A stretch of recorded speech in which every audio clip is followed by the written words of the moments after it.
प्रतीक हैं। उसके बाद जब आप आगे आते हैं तो हिंदू हृदय सम्राट पृथ्वीराज चौहान की मूर्ति है।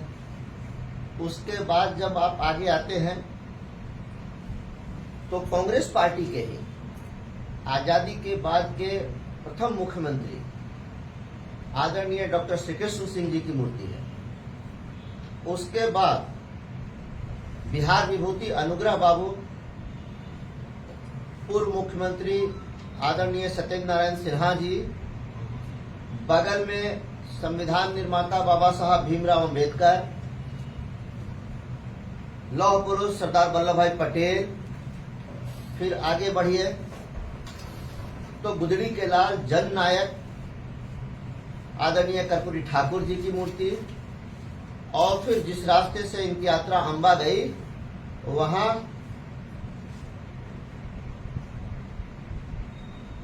बाबू वीर कुंवर सिंह की मूर्ति। जहां महाराणा प्रताप जी की मूर्ति है वहां आदरणीय भामा शाह जी की भी मूर्ति है। लेकिन किसी महापुरुष को, जिसमें कई तो कांग्रेस पार्टी के ही बड़े नेता थे और बड़े क्रांतिकारी थे, स्वाधीनता संग्राम में जिन लोगों ने अपनी महत्वपूर्ण भूमिका निभाई थी, अपना त्याग किया था, किसी के प्रति कोई सम्मान नहीं, ना तो कहीं माल्यार्पण हुआ, ना और किसी प्रकार से उनको सम्मान दिया गया। ये बिहार का अपमान है, बिहार के लोगों का अपमान है, औरंगाबाद का अपमान है, क्योंकि आदरणीय अनुग्रह बाबू, छोटे साहब, तो ये वोट हथियाने के लिए, जनता को बरगलाने के लिए बोलते तो बहुत कुछ है, लेकिन इनके एक्शन से ये पता चलता है कि इनका बाबा साहब भीमराव अंबेडकर जी के प्रति, आदरणीय कर्पूरी ठाकुर जी के प्रति, भामा शाह जी के प्रति, या सरदार वल्लभ भाई पटेल, आदरणीय श्री बाबू, अनुग्रह बाबू, सत्येंद्र बाबू, महाराणा प्रताप, पृथ्वीराज चौहान और बाबू कुंवर सिंह के लिए क्या सम्मान है। ये बहुत ही आपत्तिजनक है, ये बहुत ही ऑब्जेक्शनेबल है और मुझे इसकी पीड़ा है, इसलिए मैं ये बात आप लोगों के सामने रख रहा हूँ। पूरी यात्रा से पूर्व सांसद निखिल बाबू को अलग रखा गया। हाँ, सही बात है कि निखिल बाबू इस यात्रा में कहीं नहीं थे। अभी ये इस पर तो मैं ज्यादा टिप्पणी नहीं करूंगा, लेकिन जब अपमानित ही करना है, जब अनुग्रह बाबू का ही सम्मान नहीं किया गया, जब सत्येंद्र बाबू का ही सम्मान नहीं किया गया, सरदार पटेल को ही सम्मानित नहीं किया गया, तो आप उसी कड़ी में आदरणीय निखिल बाबू को भी देख सकते हैं। जब श्री बाबू का ही सम्मान नहीं हुआ, किसी का नहीं हुआ। तेजस्वी यादव राहुल गांधी के काफिला में नबीनगर के वर्तमान विधायक नवनीत सिंह के बिगाड़ और मारपीट किया गया, जो राज्यसभा संजय सिंह ने खुद ही की है। इस पर क्या संजय यादव, ये जो अलायंस है, इंडिया अलायंस, इसमें जो पार्टियां हैं, ये हुड़दंगियों का एक दल है और इन लोगों का विश्वास ऐसे ही कार्यों में है, चाहे मेरा कोई विपक्षी ही क्यों न हो।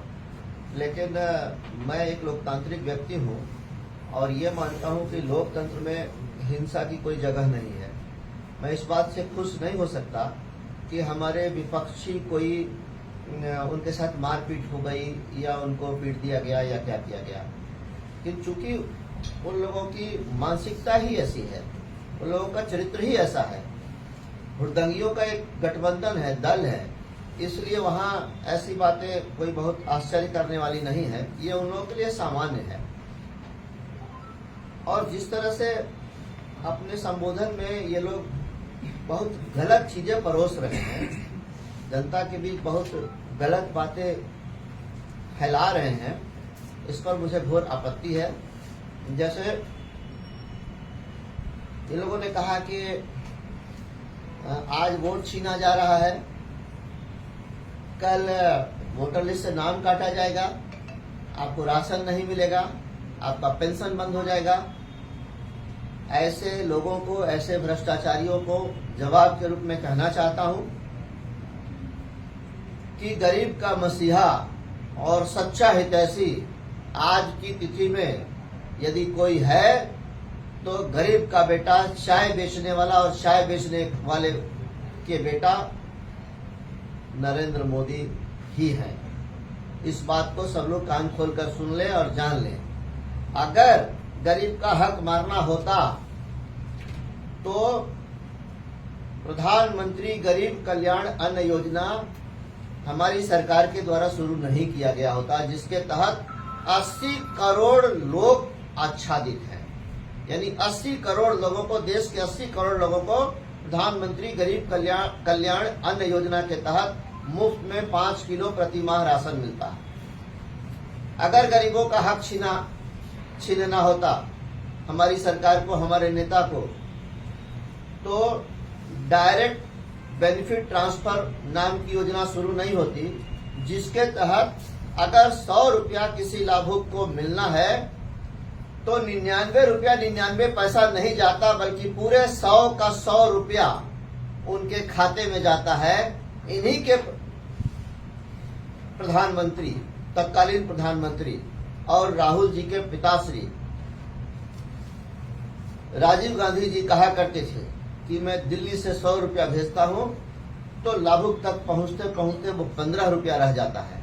आज नरेंद्र मोदी यदि 100 रुपया किसी भी स्कीम के तहत भेजते हैं, चाहे वो पेंशन हो, किसान का पेंशन हो, चाहे कोई योजना हो, उज्ज्वला गैस के तहत सब्सिडी हो या कोई भी हो, पूरा का पूरा 100 रुपया या 100 पैसा उनके खाते में जाता है। और ये जो डायरेक्ट बेनिफिट ट्रांसफर है, दुनिया के विकसित बड़े धनी ताकतवर देशों ने इस योजना की सराहना की है और इस योजना का नकल किया है। दुनिया के देशों ने, मैं भारत की बात केवल नहीं कह रहा। तो ये बहुत ही ऑब्जेक्शनेबल बात जनता को भरमाने के लिए, चुनावी लाभ लेने के लिए ये लोग कर रहे हैं, जिसका मैं कड़े से कड़े शब्दों में विरोध करता हूं।